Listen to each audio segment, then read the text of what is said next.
حضرت امام حسین شہید کر دیے گئے، ان کا خاندان شہید کر دیا گیا۔ صرف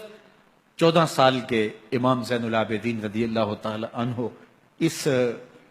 حادثے میں، اس واقعہ میں جو ہے وہ بچے، اور سب سے زیادہ دکھ اپنی آنکھوں سے انہوں نے دیکھے۔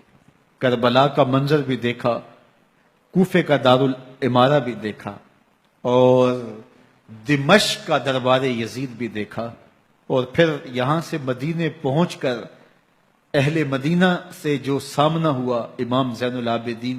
نے وہ لمحے بھی دیکھے۔ کہتے ہیں اس واقعہ کربلا کے بعد حضرت امام زین العابدین کبھی ہنسے نہیں تھے۔ جب بھی پانی پینے لگتے تو رو پڑتے، انہیں شاید سکینہ کی پیاس یاد آ جاتی تھی۔ امام زین العابدین کا رنگ زرد ہو جاتا جب کربلا کی یاد آتی، اور بسا اوقات شہر سے وحشت ہونے لگتی اور دور باہر نکل جاتے اور جا کر کے وہاں خیمہ گاڑ لیتے اور مہینہ مہینہ وہاں ذکر و فکر اور عبادت میں لگے رہتے۔ امام زین العابدین کے ہاتھوں میں ہتھ کڑیاں، پاؤں میں زنجیریں، اور اونٹ پہ باندھ کر کے جب حضرت امام زین العابدین کو شہیدوں کی لاشوں کے قریب سے گزارا گیا تو غشی پہ غشی طاری ہو رہی تھی امام زین العابدین پہ، اور وہ گھڑیاں بھی امام زین العابدین پر کتنی دردناک تھیں کہ جب شہزادیاں اونٹوں کے ساتھ باندھی گئی تھی اور امام زین العابدین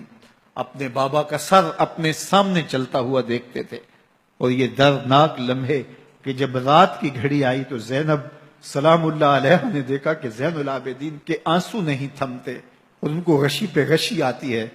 تو وہ آگے بڑھ کے ان کو اپنی آغوش میں سمیٹتی ہیں اور کہا زین العابدین کیا ہوا؟ کہا کہ پھپھو جان اگر ہو سکے تو بابا کا سر کچھ دیر کے لیے میری گود میں نہیں آ سکتا ہے۔ وہ وقت بھی امام زین العابدین پہ آتا جب زخم اور درد اور دکھ حد سے تجاوز کرتے ہیں تو زین العابدین مدینہ کی طرف منہ کر لیتے ہیں اور حضور کی بارگاہ میں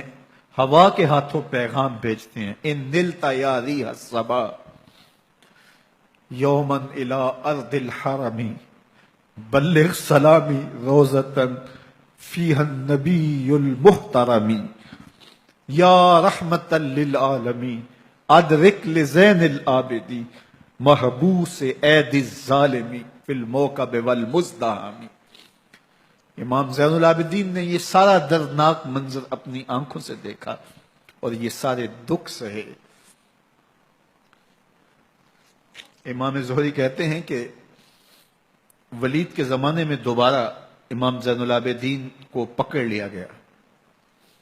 اور ان کے ہاتھوں میں دوبارہ ہتھ کڑیاں اور پاؤں میں بیڑیاں ڈال دی گئیں۔ میں ملنے گیا تو جو ہی امام کے ہاتھوں میں ہتھ کڑیاں دیکھی تو میرا دل ڈولنے لگا اور میری آواز گلے میں دب گئی اور آنسو تھے کہ تھمتے نہیں تھے۔ تو امام زین العابدین نے مجھے دیکھا تو مجھے تسلی دیتے ہوئے کہا زہری کیا ہوا تمہیں؟ تو میں نے کہا حضرت کربلا میں تھوڑے دکھ دیکھے تھے اور اب یہ حالت مجھ سے دیکھی نہیں جا رہی۔ تو امام زین العابدین نے ان زنجیروں کو اور ان ہتھ کڑیوں کو جن سے آپ جکڑے گئے تھے جھٹکا دیا، لوہے کی زنجیریں ٹوٹ گئیں۔ کہا زہری ہم اللہ کی تقدیر پہ راضی ہے ورنہ یہ زنجیریں کیا ہوتی ہیں۔